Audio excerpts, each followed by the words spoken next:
Not gonna lie, I'm absolutely buzzing for this one to come out.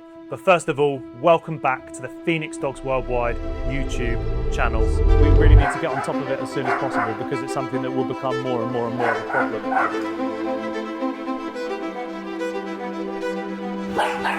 Right at this particular moment, it seems to be that males in particular are a problem. So this one's a hell of a transformation. Finch is a gorgeous, tiny little miniature dachshund. He is a fantastic dog. He's striking. He is your typical, every single person wants to say hello to your dog. But the issue with Finch is that Finch doesn't want to say hello to every single person. Finch's owners saw him, fell in love with him right away, and they thought, what can we do to bring this dog into our lives? They brought him in, they gave him everything they possibly could, but something wasn't quite right with Finch. We're going to show you why, we're going to show you how that began, and we're going to show you how we work through step by step getting Finch to a far more comfortable situation and doing really, really well. Take a look. What about that teamwork? Hey Finch, teamwork. Yeah, teamwork.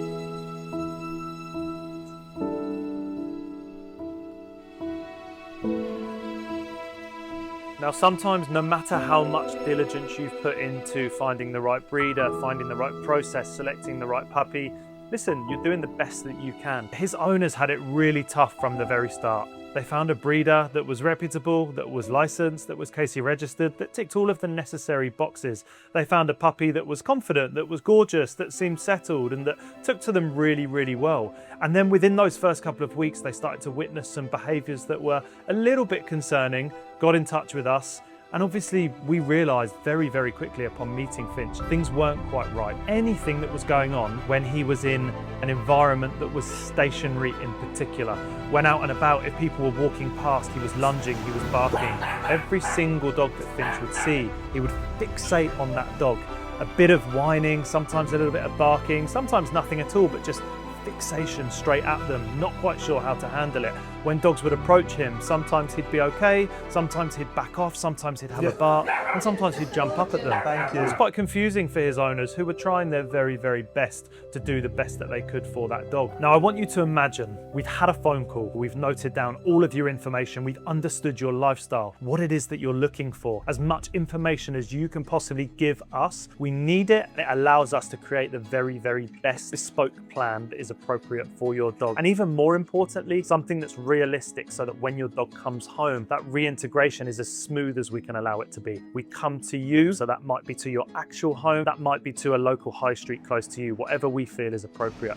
And we will conduct an initial assessment of your dog. Most of the time, in fact, it's as a part of the very first stage and the pickup for the training retreats. We come down, we meet you, you get to see us in the flesh. It doesn't matter how many videos of ours that you've watched, how many times we've spoken on the phone, how fantastic our reviews are. It doesn't matter how incredible everyone else tells you that we are. Until you've met us, until you've got a feel for us, and you've seen your dog around us, you've seen how we engage with your dog, it's that really builds the trust and starts that process in such a positive manner. We're starting to see little patterns, how he might react towards the owners and then how you might react towards him. Can we then advise you to tweak things a little bit? Can we see an imbalance in the relationship? More often than not, we can. Can we see that there's no real clarification? The dog doesn't quite know what's going on, what you want from them. They maybe behave in a bit of an anxious or a reactive way, and you pet them or you give them attention or you tell them off and you chastise them. Whatever it may be, if the communication isn't clear and your dog doesn't really understand what you want from them, that's probably unfair. So we're seeing them in this environment, and it gives us even more depth of an understanding as to how we can move forward with this particular training. So with Finch's owners, it was, right, let's go for a walk. Let's start to see him in some stationary environments. Let's start to understand some of this behavior. You can see that there's some reactivity, and I'm uncomfortable. I react at something, that particular thing disappears. What does that tell the dog? Do it again. So we're picking him up when he behaves in a certain way. That reinforces it. We're allowing him to react when something happens. How do we then move on from there? Well, we've understood a lot of what's going on. We're understanding, we're seeing the things that we need to see. We start to discuss some of that, then we move on to the next steps. It's important that Finch comes with us and that we start to work with Finch, to fix those issues, to teach him, actually, this is what we want from you. This is why we want it from you. And when you do good things, you get really good things in return. So how do we then build from our understanding and start to work with these dogs? Well, with Finch, he's a really sensitive dog. But even if he wasn't a sensitive dog, we need to build a relationship. We need to build some sort of a motivation for these dogs to work for us. This is not doggy Borstal. This is not doggy boot camp. This is not, we're gonna shout at you, we're gonna be firm, we're gonna be stiff, we're gonna be really hard, we're gonna be punitive, we're gonna put loads of punishment and loads of correction in. No, we need the dog to want to work for us. We need it to be a pleasure. We do not want to have dogs that are shutting down. So this is my new protection dog, Doberman. He's 6 months old. They said he'd grow a little bit, so hopefully that'll be all right. But yeah, his name's Kane, and he's Phoenix's new head of security protection dog. He will grow a little bit, obviously, so it's fine. We then started to learn very quickly, this is a dog that's got a fantastic food drive, brilliant. That is one of the first things that we want to build. Building that drive, that desire, that willingness to work. How can we build that? Well, it was already there. So either he just naturally had that, which may have been the case, or his owners had put some of that early work that we'd asked them to put in before Finch came to really build that drive up. Super helpful, so we can progress very quickly with the training. So we're building trust, we're building engagement, we're building a desire to work. Give me something and I will do something for you. We're not adding any punishments, any corrections, anything unnecessary at this stage. We're building a communication platform, we're building trust, we're building responsivity. Then level by level, once we have that trust, we can start to assess the dog without the owners being there. Quite a lot has happened since we last met up. Finch has come on massively since that time. We're now at a location that's going to be much busier. There's going to be a lot more foot traffic. As you can see in the background, there's other distractions like ducks and geese, so that kind of thing. We've got a long road ahead of us yet with Finch. We're doing amazing. He's progressing really well. I'm going to be using this quite a bit now moving forward. It's called a clicker. When we're dealing with ducks or people or dogs, I'm going to counter condition Finch using this clicker. Finch is like quacks. What's a quack, mate? So if we get our relationship right at the start, maybe we can get some fantastic results in place. And then for us, it's about building that communication platform. So we're utilizing the drive that we've got, we're utilizing the relationship and the desire for the dog to work with us, and then we start to introduce a communication platform. So we're introducing our positive markers, we're introducing a bit of basic obedience, our duration marker, we're introducing potentially an interruption marker at that stage. Maybe if we're asking a dog to do a sit, and they get up, but we don't want them to get up, we can use a relatively gentle but very communicative interruption marker to say, actually, we don't want that from you. We're not going to punish you for it, but we're going to repeat what we're doing. Anything else, super positive, amazing, treat, reward, play, engagement, cuddles, love, whatever you want. But for these behaviors that we really don't want to see, we need to have a methodology of communicating that very clearly with the dog. Then we can start to get them out into the real world, start to assess them, start to communicate with them step by step, level by level. If we know that Finch can't handle certain environments, why would we take him to that environment right now? We wouldn't. We'd take him to much quieter environments and build him up slowly but surely. We're charging our markers. We're making sure that maybe in Finch's case, for example, we're introducing things like clickers. We loved the reaction that we got from Finch when we first introduced the clicker. That sharpness, bang, straight back to us. Take the treat, really enjoy it. Something that I'd like to make very clear is that we will work at the pace of the dog. We don't want to be putting pressure on dogs that can't handle it. It has to be step by step. The time frames have to be correct.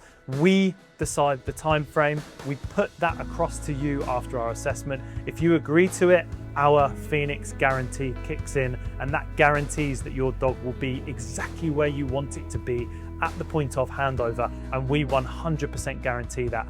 Now, we've taken all of the small wins, we've built Finch up to the level that he's doing really well. Everything's starting to go in the way that we want. Some of the fixation's still there, but of course it's going to be, because we're taking things slowly but surely. We don't want to overexpose, we don't want to flood, we don't want to make Finch feel that we are not, as trainers and as individuals, going to advocate for him. You want a leaf? Is that nice, is it? Yeah. Vegetarian.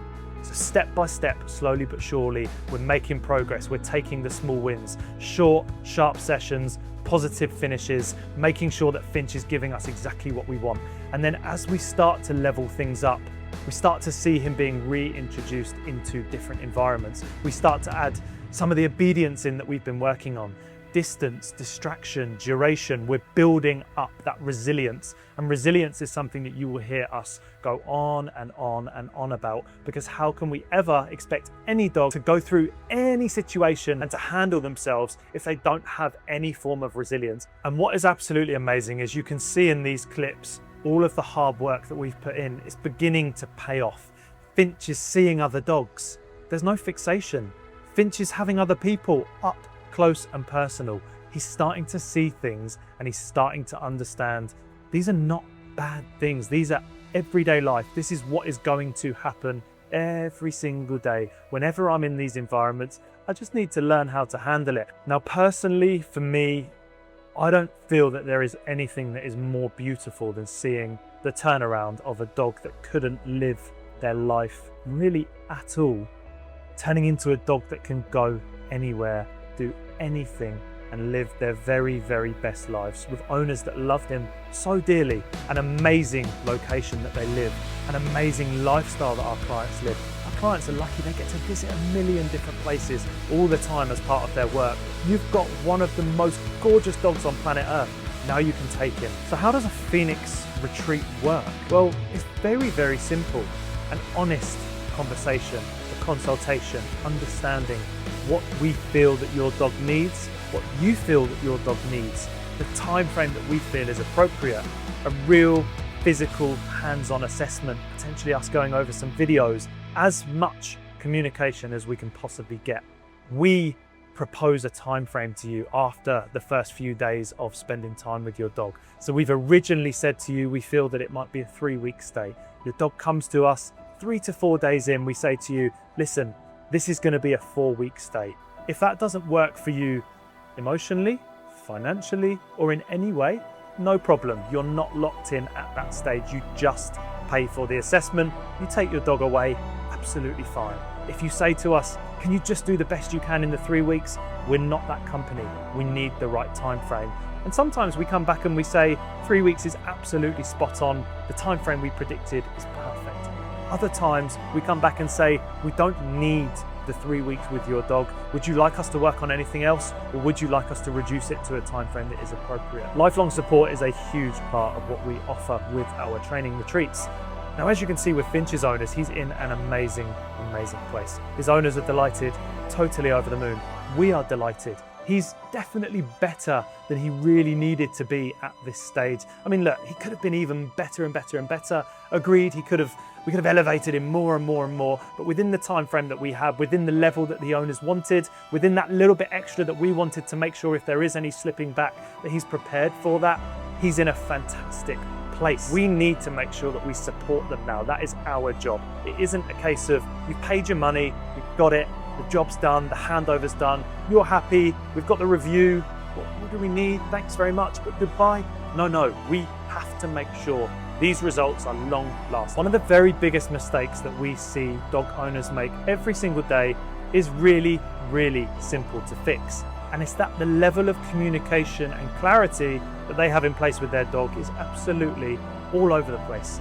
People often reach for punishment, they reach for frustration, they reach for potentially alternative methods, whatever they can get their hands on to fix the problem in as easy a way as possible. Now, the most important thing that you can ever put in place between you and your dog is a balanced level of communication and clarity. If you're able to do that, you can really know what to expect from your dog, and your dog knows what you expect from them, and it's fair, it's communicative, it's positive, it's fantastic. And I want every single person to understand that and to appreciate it. And because of that, we are giving you a free guide. And all you have to do to get that guide is click on the link in the description of this YouTube video, download a PDF that has all of the information that you need for our Phoenix Method marker system that will allow you to communicate properly with your dog. We also have a fantastic set of videos. Send us a message, send us an email. Hey guys, downloaded the PDF. Love to have the videos. Please can you send them over, and we will send you a link to every single video for free all of the hard work put in from us, all of the experience that we have developed over the years into one immaculate marker system so that you can communicate with your dog in the same way that we communicate with our dogs. Once you have that in place, you've taken a massive step towards fixing your dog's reactivity, toward building a better relationship with your dog. You deserve that, your dog deserves that, so get yourself in that description, click the link, download the video and enjoy. That's why we do what we do. We want to give back to dog owners and to dogs all across the world. Thank you so, so much.